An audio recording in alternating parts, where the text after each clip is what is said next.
नमस्कार, मी ज्ञानेश्वर मोरे. नवराष्ट्राच्या डिजिटलमध्ये तुम्हा सर्वांचं स्वागत आहे. आपण दररोज नवराष्ट्राच्या स्टुडिओमध्ये राजकीय नेत्यासोबत वेगवेगळ्या गप्पा मारत असतो.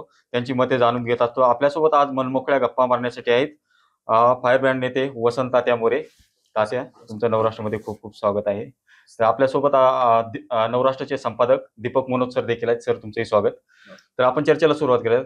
तात्या, नेमकं तुम्ही आता नुकतंच मनसेला सोडचिठ्ठी दिलेली आहे आणि आता लोकसभा निवडणुकीचा बिगुल देखील वाजलेला आहे. भाजपकडून उमेदवारी मुरलीधर मोहोळ यांना दिली आहे. तुमच्या नावाची देखील चर्चा आहे. काय सांगाल नेमकं? आता बघा, निवडणूक आता चालू झाल्यात. आता याच्यामध्ये मी ज्या विषयासाठी पक्षापासून फारकत घेतली त्या विषयाशी मी आजपर्यंत फारकत घेतलेली नाही. मी निवडणूक लढवण्यावरती मी आजही ठाम आहे, भविष्यात सुद्धा राहील. पक्ष कोणचा तिकीट देईल, कुठल्या पक्षावरती उभे राहू हा नंतरचा विषय. परंतु आज ही माझ्यासाठी तरी कमीत कमी आणि पुणेकरांसाठी ही स्वाभिमानाची लढाई आहे. त्यामुळे मी निवडणुकीत उभा राहणार आणि मी आल्यानंतर मला वाटतं की मैदानात रंगत येईल. तुम्ही अनेक नेत्यांची भेट देखील घेतली आहे. मुंबईमध्ये संजय राऊत यांची भेट घेतली, पुण्यामध्ये रवींद्र धंगेकर यांची भेट घेतली. तर तुमचा नेमकं कोणत्या पक्षामध्ये प्रवेश होणार याची देखील उत्सुकता जनतेला लागली. पक्षामध्ये कुठलाही प्रवेश केलेला नाहीये. मी पुण्यामध्ये राष्ट्रवादी काँग्रेस शरद पवार गटाचे सर्वेसर्वा शरद पवार साहेब असतील, जयंत पाटील साहेब असतील, अमोल कोल्हे साहेब असतील, सुप्रियाताई सुळे असतील, या सर्वांची सुद्धा गाठ घेतली. त्यानंतर मी मुंबईला संजय राऊत साहेबांची गाठ घेतली. पुण्यामध्ये काँग्रेसच्या प्रत्येक नेत्यांची, मोहनदादा असतील, अगदी पृथ्वीराज बाबा असतील, विजय वडेट्टीवार साहेब असतील, नाना पटोले असतील, बाळासाहेब थोरात असतील, या सगळ्यांच्या गाठी मी सगळ्या पक्षांच्या नेत्यांच्या मी गाठी घेऊन आलोय. त्याच्यामागं मला पुण्याच्या मुळावरती जी लोक उठलीत त्यांची एक मोड बांधण्याचा प्रयत्न मी पण केला आणि मला वाटतं की कदाचित त्याच्यामध्ये मला 99% यश पण मिळालं होतं. पण माझ्या वाटेमध्ये गेल्या 2 दिवसामध्ये कुणीतरी काटे टाकले आणि त्याच्यामधनं काहीतरी वेगळं झालं. हे भविष्यात मी सगळ्या गोष्टी ह्या ऑन रेकॉर्ड पुणेकरांच्या समोर मांडणार आहे. याला जोडून म्हणजे असं किंवा ठीक आहे, तुम्ही कोणत्या पक्षात प्रवेश करणार वगैरे तुम्ही तुमची भूमिका सांगितली. मग आता वसंत तात्या मोरे यांची पुढची वाटचाल कशी असणार? कारण आता तुम्ही मनसेला राजकारण केलेलंच आहे, आता पुढची वाटचाल कशी असणार याच्याबद्दल उत्सुकता आहे. वाटचाल खडतरे पण ठाम आहे. हे मला वाटतं की याचसाठी केला होता अट्टहास, अखेरचा दिवस सुखाचा व्हावा, जसं आपण म्हणतो ना, त्याप्रमाणेच मी लोकसभा निवडणूक पक्षाने लढवावी या भूमिकेशी मी गेल्या 2 वर्षापासून सातत्याने पाठपुरावा करत होतो.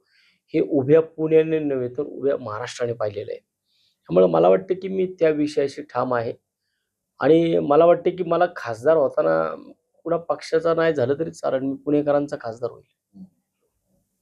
याचा अर्थ असा की किती काही झालं तरी म्हणजे शेवटी अपक्ष का होईना, नाही, हा माझी पहिल्यापासून मी जसा बाहेर पडलो ना त्या दिवशी मी फक्त एक थोडे प्रयत्न केले की बाबा पक्षाचं एखादी ताकद असते ती ताकद सोबत असावी. परंतु जर नसेल तर तसा पण आयुष्यामध्ये जेवढ्या निवडणुका केल्यात, 3 महानगरपालिका केल्यात जे यशस्वीरित्या पार पाडल्यात आणि 2 विधानसभा केल्यात. त्या दोन्ही विधानसभेमध्ये एकदा महादेव बाबर आणि दुसऱ्यांदा चेतन तुपे असे 2 आमदार माझ्या स्वतःच्या उमेदवारीमुळे झालेले आहेत की ते पण नाकारू शकत नाही आणि हे सगळ्या महाराष्ट्राला हडपसर विधानसभा मतदारसंघाला सुद्धा माहिती आहे. त्यामुळे मला वाटतं की मी विचारांशी फारकत घेणार नाही. माझ्यामुळे कोणाला फायदा होईल का माझा फायदा होईल, माझ्यामुळे पुणेकरांचा फायदा होईल हे महत्वाचं आहे. त्यामुळे मी पुण्याचा उमेदवार म्हणून राहणार आहे. मी कुठल्या पक्षाची कुठल्या उमेदवाराची मतं खाणार नाही, मी पुणेकरांची मतं खाणार. एका बाजूला म्हणजे आता जर आपण राज्यातल्या दिल्लीतल्या घडामोडी पाहिल्या तर मग आता जी आपली थोड्या वेळापूर्वी पण चर्चा झाली अनौपचारिक की मनसे आणि भाजपची युती जवळपास आता झाल्यात जमा आहे आणि इकडे महाविकास आघाडी आहे आणि इकडे मनसे महायुतीमध्ये चालले. तर ही जी आता मनसेने भूमिका घेतली आहे याबद्दल तुमचे वरिष्ठांबरोबर कुठे काही मतभेद होते का, की तुम्हाला पूर्वकल्पना होती का की ही युती झाली तर आपल्याला त्रासदायक ठरणार आहे, पक्षाच्या दृष्टीने घातक ठरणार आहे? नाही, मला वाटतं एक उमेदवार म्हणून मला त्या गोष्टीशी मी नव्हतो. परंतु तुम्ही सर्वसामान्य महाराष्ट्र सैनिक असेल, एखादा शाखा अध्यक्ष असेल, पक्षाकडनं ज्यांनी उमेदवारी लढवली, त्या व्यक्तीला जर हा प्रश्न विचारला, तर मला वाटतं की तो व्यक्ती माझ्यापेक्षा चांगलं उत्तर तुम्हाला देईल. कारण आजपर्यंतच्या 3 निवडणुका ह्या माझ्या भारतीय जनता पार्टीच्या विरोधातच झालेल्या आहेत.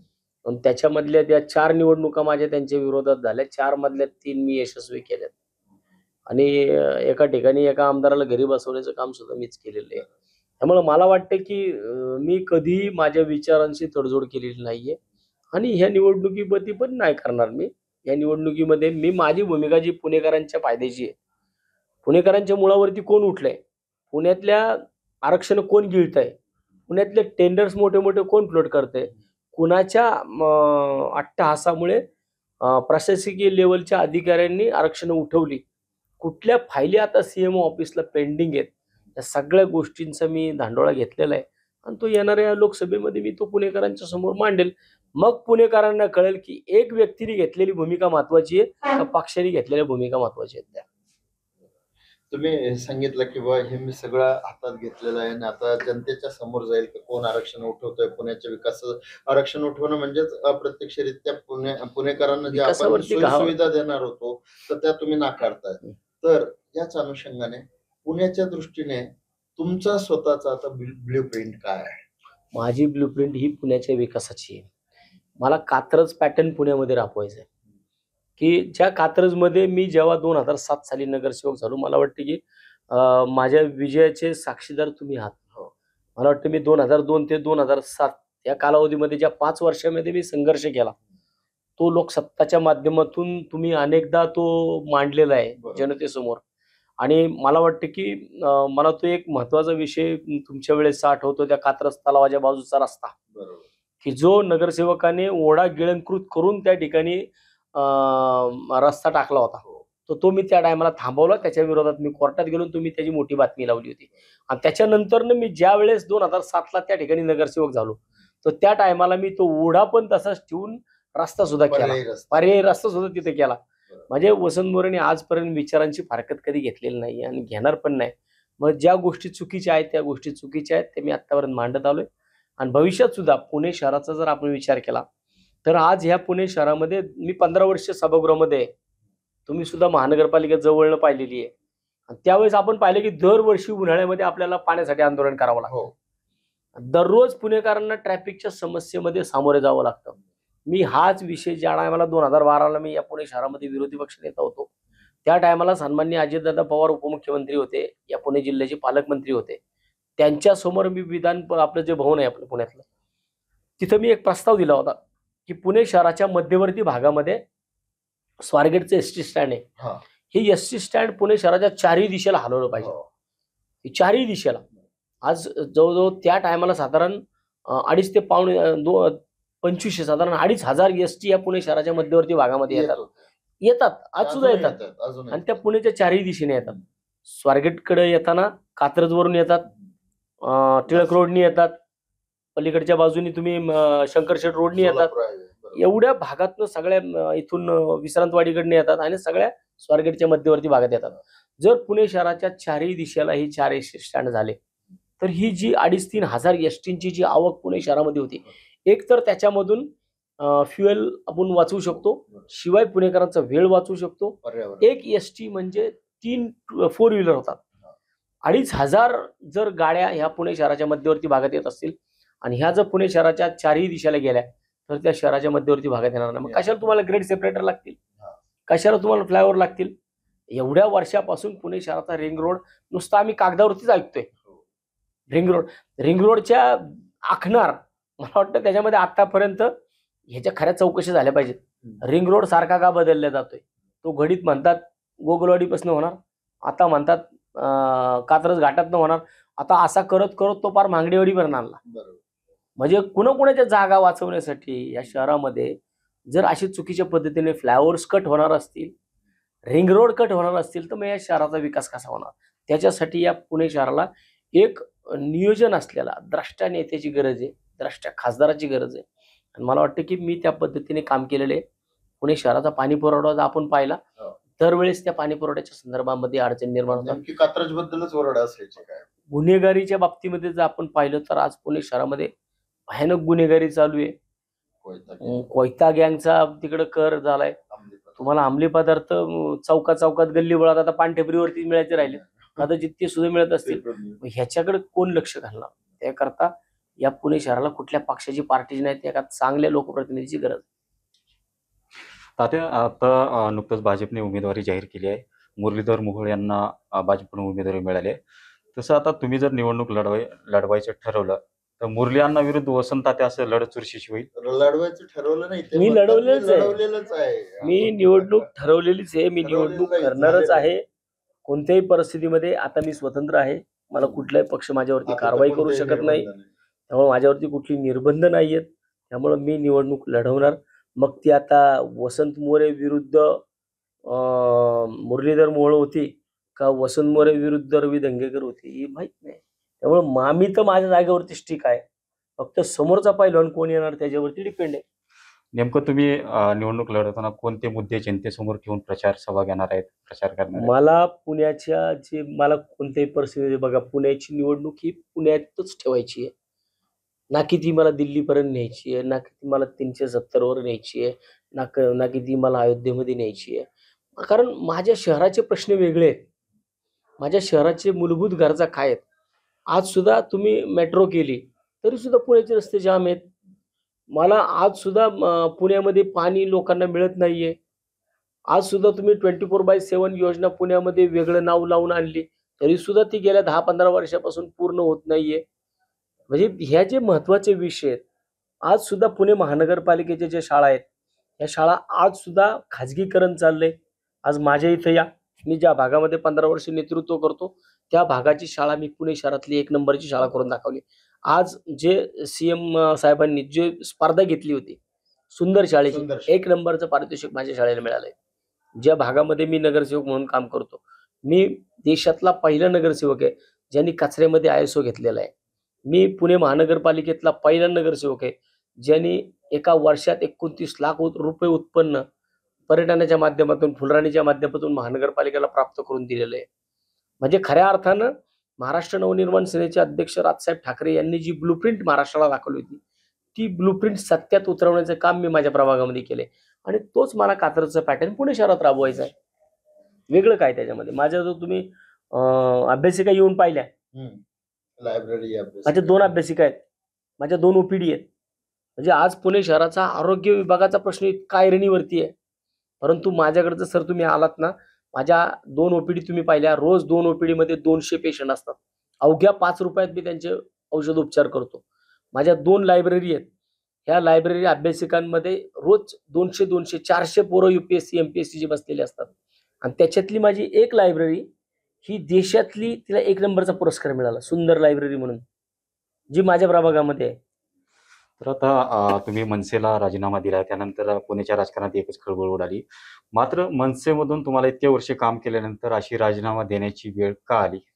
मला वाटतं की हे माझ्याबरोबर पक्षातल्या काही लोकांनी, म्हणजे जे स्वतःला पुण्यामधले साहेब समजतात, त्यांनी स्वतःचं आत्मपरीक्षण करण्याची गरज आहे की वसंत मोरेवरती ही वेळ आली. मला वाटतं सामान्य आजपर्यंत महाराष्ट्र नवनिर्माण सेना अनेक लोकांनी सोडलं, परंतु कुणी त्यांच्या समर्थनात राजीनामे कुणी दिले नव्हते आणि दखल कुणी. आज वसंत मोरेच्या समर्थनात अगदी पार नंदुरबार धुळेपर्यंत लोकांनी राजीनामे दिलेत. मला नंदुरबार धुळेवरून सुद्धा मला फोन आले होते, जालन्यातनं मला फोन आला होता, कोल्हापूरमधल्या लोकांनी राजीनामे दिलेत. म्हणजे मी या लोकांना काय दिलं होतं, सोशल मीडियाच्या माध्यमातून मी फक्त एक विश्वासार्हता प्रत्येकाच्या मनामध्ये तयार केली होती की मी महाराष्ट्र नवनिर्माण सेनेचा पहिला खासदार होऊ शकतो. आणि मला वाटतं ह्याच गोष्टी पुण्यात काही लोकांना रुचत नव्हत्या. त्यामुळे त्या लोकांमुळेच मी ह्या गोष्टी वारंवार पक्ष नेतृत्व असेल या सगळ्यांच्या कानावरती घातल्या होत्या. अमित साहेब असतील, राजसाहेब असतील, सगळ्यांच्या कानावरती या गोष्टी घातल्या होत्या, परंतु मी त्याच्यामध्ये वारंवार अपयशी ठरत होतो. पक्षश्रेष्ठीने म्हणजे तुमच्या विचाराची दखल घेतली नाही का? तुम्ही म्हणणं मांडलं होतं अनेक वेळासमोर, मात्र त्याची दखल घेतलेली नाही का? दखल घेतली असती तर माझ्या ही वेळ आलीच नसती. दीपक सर, तुम्ही आता सांगितलं की काही झालं तरी आपण अपक्ष का होईना परंतु आपण निवडणूक लढवणार. गेल्या काही वर्षामध्ये साधी नगरसेवक पदाची निवडणूक लढवायची म्हटली तर 5-5, 10-10 कोटी रुपये सुद्धा लोक खर्च करतात. नगरसेवकाची लढाई कुठे आणि लोकसभेची निवडणूक. लोकसभेत एक प्रचंड खर्च वाढलाय गेल्या काही वर्षात. जर तुम्ही पाहिलं असेल तर छोट्या छोट्या निवडणुकीत एक प्रचंड खर्च वाढला. असं असेल आणि त्यावेळेस तुम्ही अपक्ष निवड, पक्ष असेल तर थोडं साधन सामुग्री मिळते, सगळा सपोर्ट मिळतो. या परिस्थितीमध्ये अपक्ष लढताना सर- तुम्हाला असं वाटत नाही का बुवा आपल्याला आर्थिक बळ याच्यामुळे आपल्याला काही मर्यादा येऊ शकतात? सर, माझ्याकडं पैसे नाही आहेत, तेच पण आत्मविश्वास आहे माझ्याकडे. हा, तो- आणि तो आत्मविश्वास आहे ना पैशापेक्षा कैक पटीने मोठा आहे माझ्याकडे. आणि मला वाटतं की हे असं कुणी सांगितलं की तुमच्याकडे पैसा असेल तरच तुम्ही निवडणूक लढू शकता. दुर्दैवाने असं झालंय ना. असं झालं असेल झालं. कदाचित, पण माझा पुणेकर तेवढा नाही विचार करणार. माझा पुणेकरांवरती पूर्ण विश्वास आहे आणि मला कोणत्याही परिस्थितीमध्ये ही लोकसभेची निवडणूक पुण्याच्या प्रश्नावरती लढायची आहे. जे प्रश्न मी गेली 15 वर्ष सातत्याने पाहतोय. मी एक स्वप्न बघितलंय की या पुणे शहराच्या मालकीचं स्वतःचं एक पाण्याचं धरण असलं पाहिजे, की स्वतःचा पाण्याचा सोर्स महानगरपालिकेत असला पाहिजे. जर तुम्ही विचार करा, याच पुणे शहरामध्ये आपण 15 वर्ष मी नगरसेवक आहे, तुम्ही सुद्धा अतिशय जवळनं महानगरपालिका बघताय. या पुणे शहराला, या पुणे महानगरपालिकेमध्ये बांधकाम नियंत्रणासाठी नगर अभियंता आहे.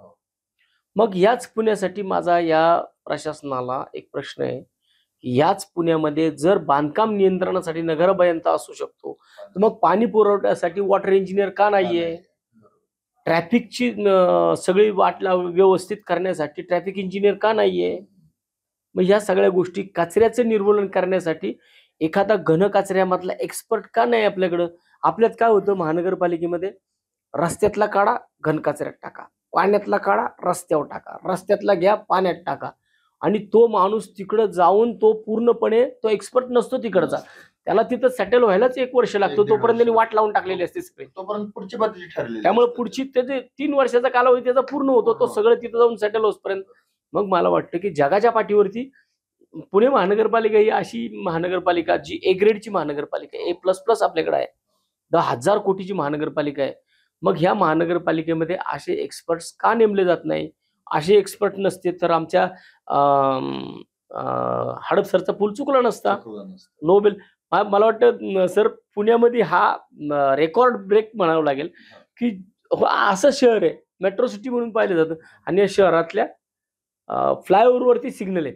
हो, म्हणजे मला वाटतं की आपण जगाच्या पाठीवर कुठे फिरतो, फ्लायओव्हरवरती सिग्नल नसतात, कधीच नसतं. परंतु आपल्या शहरामध्ये ती वेळ- हे ती काळ- फ्लायओव्हरवरती ती वेळ आली. सिग्नल आहेत. ती वेळ आली, ती करावं. म्हणजे फ्लायओव्हरवरती सिग्नल हे मला वाटतं की जगातला 8वं 9वं काय म्हणतात ते आश्चर्य असू शकतं.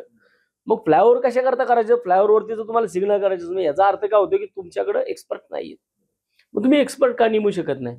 मग ह्या एक्सपर्ट नेमण्यासाठी माझी पहिली भूमिका ती असणार आहे की कोणत्याही परिस्थितीमध्ये ह्या शहराचं नियोजन करत असताना ह्या शहरामध्ये एक्सपर्ट्सची कमी आहे.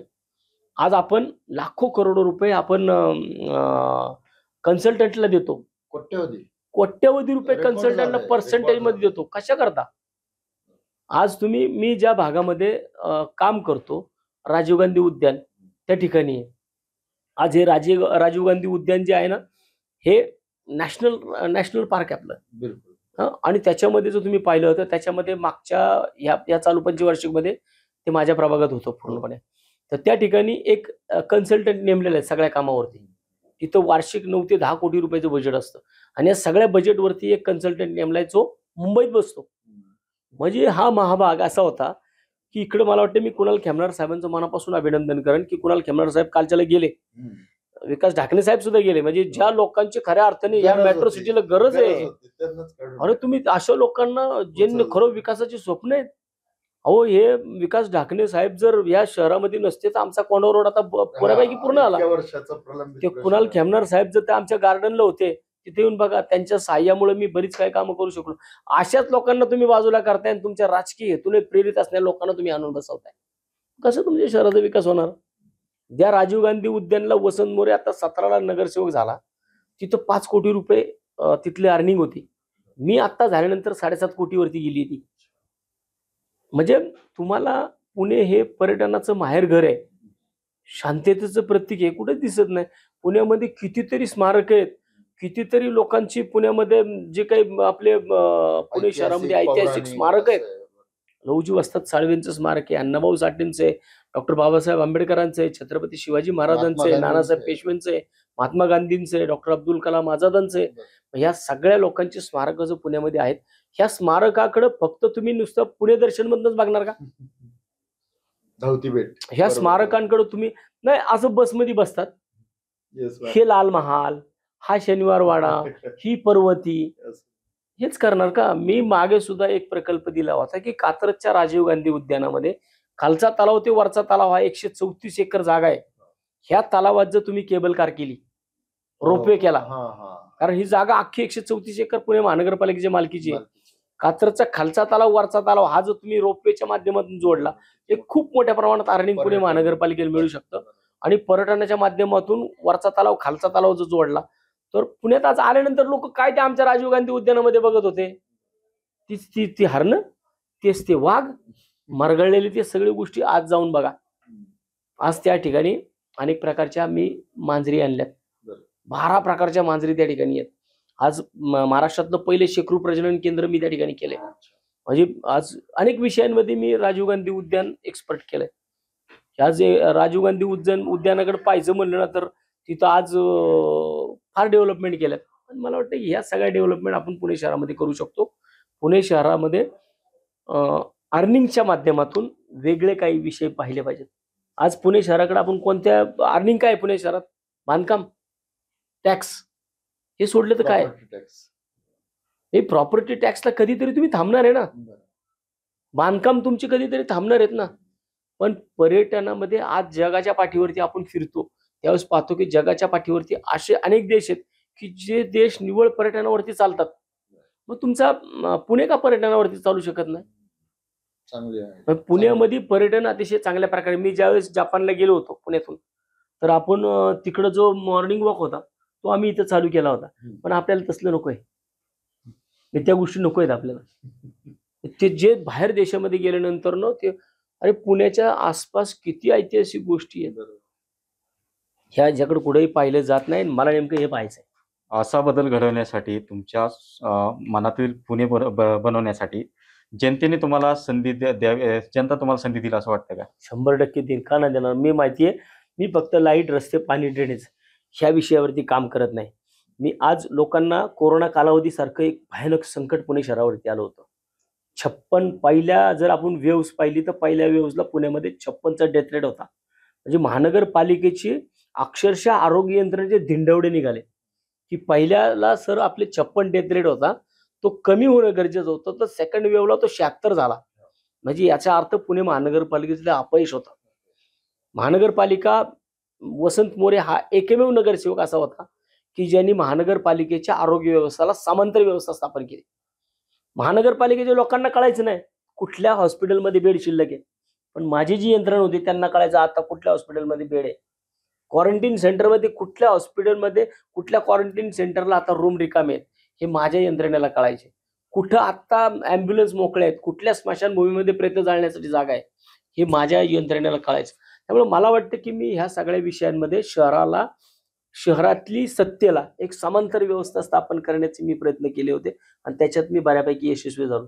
शेवट मी ह्या कोरोना कालावधीचा जो कळस असतो ना, ज्यावेळेस लोकांना हॉस्पिटलचे बेड मिळत नव्हते त्यावेळेस 100 बेडचं हॉस्पिटल, 60 बेडच्या हॉस्पिटलचं उद्घाटन भारतीय जनता पार्टीचे उमेदवार मुरलीधर मोहोळ यांनी केले. अवघ्या 6 दिवसात हॉस्पिटल मी स्थापन केलं होतं. ते 100 बेडचं हॉस्पिटल मी केले. म्हणजे तुमच्या शहरामध्ये ज्यावेळेस एखादा कोरोनासारखा आघात येईल त्यावेळेस तुम्ही ठरवलं पाहिजे तुम्हाला 365 दिवस रस्त्यावर असणारा पाहिजे का 2-2 महिने कोरोना होऊन घरात बसताना पाहिजे. त्यामुळे मला वाटतं की पुणेकर त्याच्यामध्ये चॉईस करतील. तुमच्या ह्या एकूण बोलण्यावरनं असं लक्षात येतं की ज्यावेळेस संकट आलं अचानक, कोरोना तर कोणी अपेक्षाच केलेले नव्हते, असे संकट आले, त्यावेळेस तुम्ही लोकांना त्याच्यातून मार्ग दाखवण्याचा प्रयत्न केला.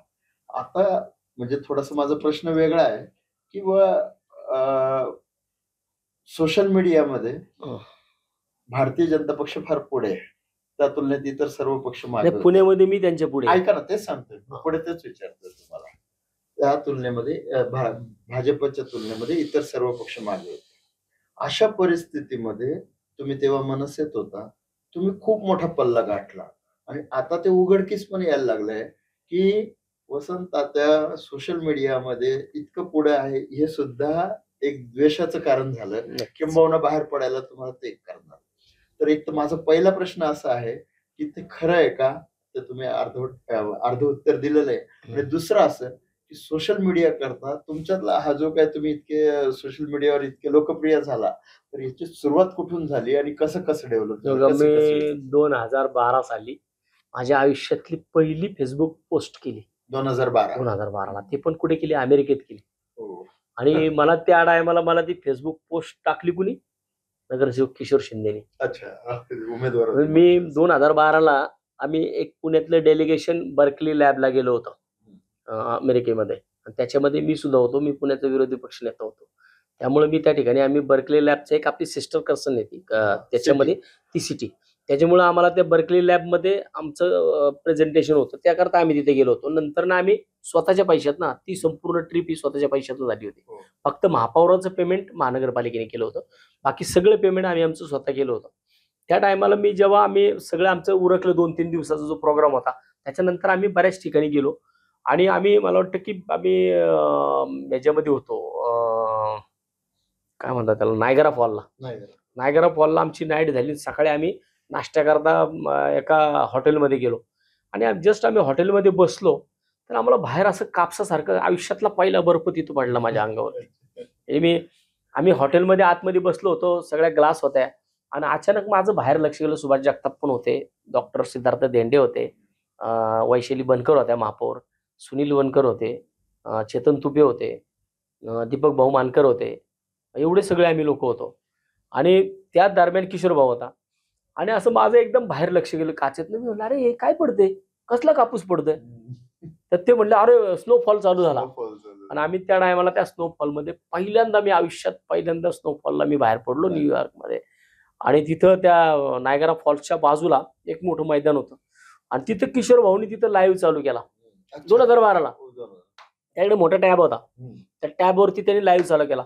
तेव्हा त्या टॅबमध्ये त्याच्या घरातली लोक दिसत होते. तेव्हा मी त्याला विचारलं, भाऊ काय रे, काय करतोय? काय नाही म्हटलं, मी ह्या लाईव्ह केलाय, माझे घरचे पाहतात ते मला इकडं. तेव्हा माझ्या आयुष्यातलं पहिल्यांदा अकाउंट ओपन मी त्या ठिकाणी केलं अमेरिकेमध्ये. आणि अमेरिकेमध्ये माझी पहिली पोस्ट मी टाकली बर्फामध्ये भिजताना. तेव्हापासून आजपर्यंत मला वाटतं की 12 वर्ष झाले या सगळ्या गोष्टीला. 12 वर्षात आजपर्यंत 24 तासातला असा दिवस गेला नाही.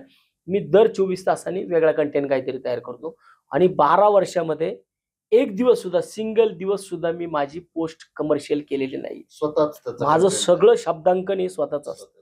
मी स्वतः कंटेंट तयार करतो आणि स्वतः मी तो टाकतो. माझ्या सगळ्या फेसबुक पोस्ट ह्या माझ्या स्वतःच्या डोक्यामधनं येतात. पुढच्या 2 दिवसात काय टाकायचं हे सगळं माझ्या मोबाईलमध्ये तयार असतं. आता तो लोकांना त्याची एवढी सवय झाली आहे. कधी कधी रात्री लोक ना मला आठवतं, माझे एक मित्र आहेत खडकवासल्याचे सरपंच संतोष मते म्हणून. त्यांनी मला एकदा फोन केला होता. मी म्हणलं, अरे तात्या जरा लवकर फेसबुकला पोस्ट टाकत जा ना. माझे फेसबुक झोप येत नाही राव.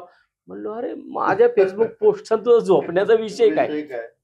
तो म्हणला, अरे आता अशी सवय झाली ना, तू जोपर्यंत तुझी फेसबुकची पोस्ट वाचत नाही तोपर्यंत झोपच येत नाही. म्हणजे एक लोकांना मी ती व्हेरिएशन्स दिलेले आहे फेसबुक पोस्टमधून. आणि मला वाटतं की सातत्याने रटाळ त्याच गोष्टी देणं न करता जर आपण अशा प्रकारे व्हेरिएशन्स केलं वेगवेगळं. मी अगदी गाणी पण म्हणतो फेसबुकवरती, तुम्ही सर्वांनी पाहिली असते. मला ज्यावेळेस कंटाळा येतो, राग येतो, काय गोष्टी अनावर होतात, त्यावेळेस माझ्या फार्म हाऊसवरती जातो, कराओके लावतो आणि मी गाणी म्हणत बसतो आणि मला ते आवडतं.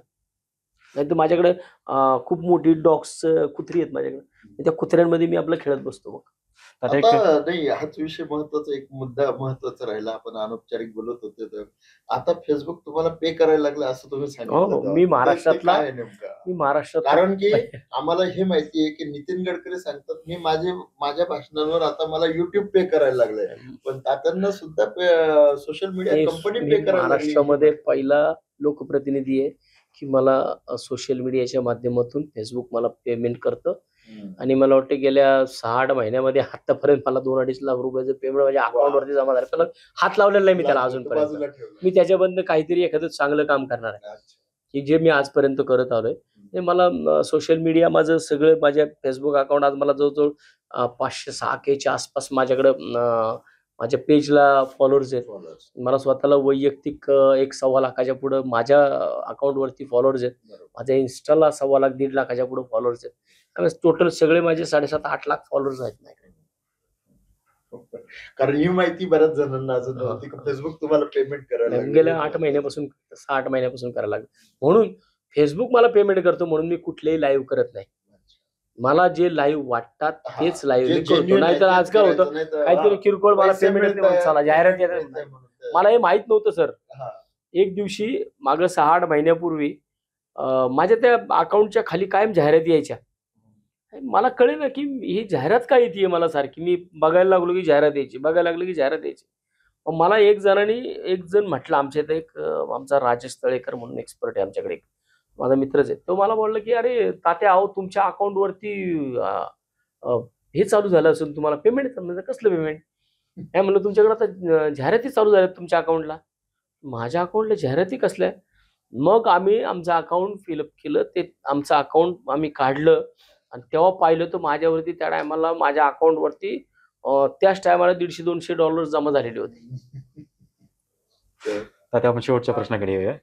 तर मनसेमधून सोडचिठ्ठी दिल्यानंतर आता तुमचा मानणारा वर्ग देखील मोठा आहे आणि राज्यभरातून अनेक जण राजीनामा देण्याच्या देखील तयारीत असल्याची चर्चा सुरू आहे. तुमच्यासोबत तुम्हाला मानणारा वर्ग संपूर्ण मनसेतून बाहेर पडेल असं वाटतंय? नाही, मी प्रत्येकाला विनंती केलेली, पक्ष शेवटी पक्ष असतो आणि कुणी माझ्यासाठी पक्ष सोडू नये. शेवटी काही जी लोक माझ्याकडे सोबत आहेत, माझ्या भागातली आहेत, की जे माझ्या संघ आयुष्याच्या लोकांनी काढलेले, मी त्यांना सुद्धा मी बघा, मी प्रत्येक गोष्ट करत असताना सगळ्यांना माझ्याकडे एक कोर कमिटी आहे माझी सुद्धा, माझ्या मित्रांची 12 जणांची आमची एक कोर कमिटी आहे. मी त्या कोर कमिटीच्या समोर 1 तास अगोदर माझा विषय ठेवला की बाबांनो हे तुम्ही सगळं बघता, कारण या सगळ्या लोकांनी माझं दुःख बघितलंय, माझा त्रास बघितलाय, नको त्या लोकांनी मला दिलेला त्रास या लोकांनी सगळं डोळ्याने पाहिलं. त्यामुळे त्यांच्यासमोर तो मी मांडला. त्यामध्ये 2-3 जण माझे पक्षाचे पदाधिकारी सुद्धा आहेत. त्यांच्या समोर मी क्लिअर बोललो की बाबांनो मी आज पक्ष सोडण्याचा निर्णय घेतोय. तुम्हाला पक्ष सोडायचा नसेल तर तुम्ही बिलकुल सोडू नका. माझा तुम्हाला काही आग्रह नाही. तुम्ही पक्षात राहून तुमची कारकिर्द करू शकता, पण मला आता जमणार नाही. म्हणून मी प्रत्येक कार्यकर्त्याला सांगितलं होतं की बाबांनो ते राजसाहेब आहेत, तो पक्ष आहे, ते अमित साहेब आहेत, ह्या लोकांप्रती जर तुमचं प्रेम असेल तर 100% राहू द्यात. माझ्यासाठी तुम्ही तुमची स्वतःच्या पक्षाची, तुमच्या राजकीय कारकिर्दीची तिलांजली देऊ नका. आणि मला वाटतं तरी सुद्धा काही लोकांनी राजीनामे दिलेत. आता ते राजीनामे हा माझा मला वाटतं की त्या सन्मानासाठी मला आता लढलं पाहिजे. आणि ज्या विषयासाठी मी हा एवढा अट्टास केला, आणि जर आता त्याच विषयापासून मी फारकत घेऊन तर त्या लोकांच्या नजरेमध्ये मी माझी भूमिका फार उतरेल मी, आणि ती मी आयुष्यात कधी होऊन देणार. तुम्ही राजीनामा देण्यासाठी खूप संयम देखील ठेवला होता आणि अशी वेळ आली की तुम्ही राजीनामा दिला. मात्र ती वेळ बरोबर अशी तुम्हाला वाटते का राजीनामा देण्याची? 100% मला वाटतं की मी योग्य वेळी योग्य निर्णय घेतलाय. कारण माझ्यासाठी आज माझं 49 वय झालंय. आज मला वाटतं की 50 एकदा माणसाने पूर्ण केली ना की मग आपण कुठेतरी निवृत्तीकडे जातो. आणि मला वाटतं की माझ्यासाठी अभिनय तो कमी नाही. हा माझ्यासाठी हा विचार होता. 3 टर्म या शहरासाठी, या भागासाठी, माझ्या भागासाठी प्रचंड मोठं योगदान मी केलेलं आहे. आणि मला वाटतं की ह्या माझ्या योगदानाचा, या माझ्या एका प्रामाणिक भूमिकेचा या शहराला फायदा व्हावा. या शहराच्या जडणघडणीमध्ये माझी भूमिका असावी. कारण मी आत्ता पाहिलंय सर, ज्या गोष्टी मी आता तुमच्यासमोर मांडणार आहे या निवडणुकीमध्ये, की ह्या शहराचे लोकप्रतिनिधी, खासदार जर 50-50 लाख रुपयाचे कम्प्युटर एखाद्या संस्थेला देत असतील, खासदाराचं काम नाही ना कम्प्युटर द्यायचं, लॅपटॉप द्यायचं, हे काम आहे का?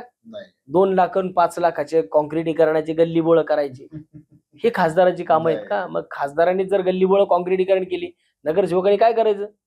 खासदाराचा निधी, खासदाराचं विजन हे शहराच्या उत्कर्षाच्या दिशेने असलं पाहिजे. शहरामधले मोठे मोठे प्रकल्प खासदारांनी केले पाहिजे. मला 10 वर्षात दाखवा, ह्या पुणे शहरामध्ये ज्या टायमाला अनिल शिरळ साहेब खासदार होते, 2 कोटीचे ई टॉयलेट घेतलेत.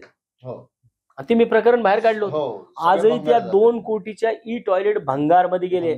आज त्या 2 कोटी रुपयांमधनं महानगरपालिकेची किती सुलभ शौचालय कामाला लागली असतात. आज मला वाटतं की माझ्या शहराचं सुलभ शौचालय सुद्धा स्वच्छ असावं.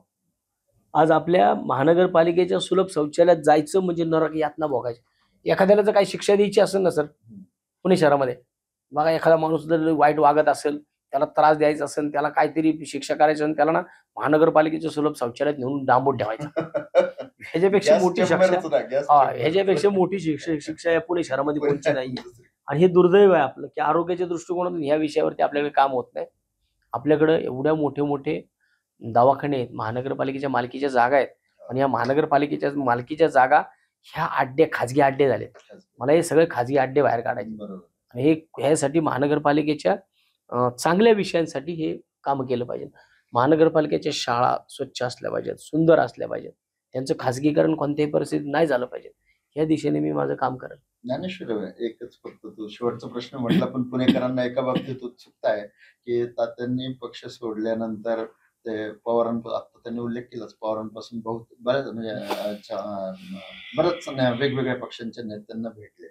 अशी वेळ आली का, जो आपल्या मागे आता थोड्या वेळापूर्वी अनौपचारिक चर्चा ते झाला, किंवा तुम्ही खासदारकीला थांबून जा, आता आम्ही तुम्हाला विधानसभेला मदत सगळ्या करू. पक्षांनी दिले सर. हो, तर त्याच्याबद्दल सगळ्या थोडंसं पक्षांनी दिले. हम्म. राष्ट्रवादी काँग्रेस असेल, भारतीय जनता पार्टी असेल, शिवसेना असेल, सगळ्या पक्षांनी, फक्त काँग्रेसने माझ्याकडे काही प्रलोभन ठेवलं नव्हतं, अच्छा. परंतु बाकीच्या सगळ्या पक्षांनी मला प्रलोभनं दिली.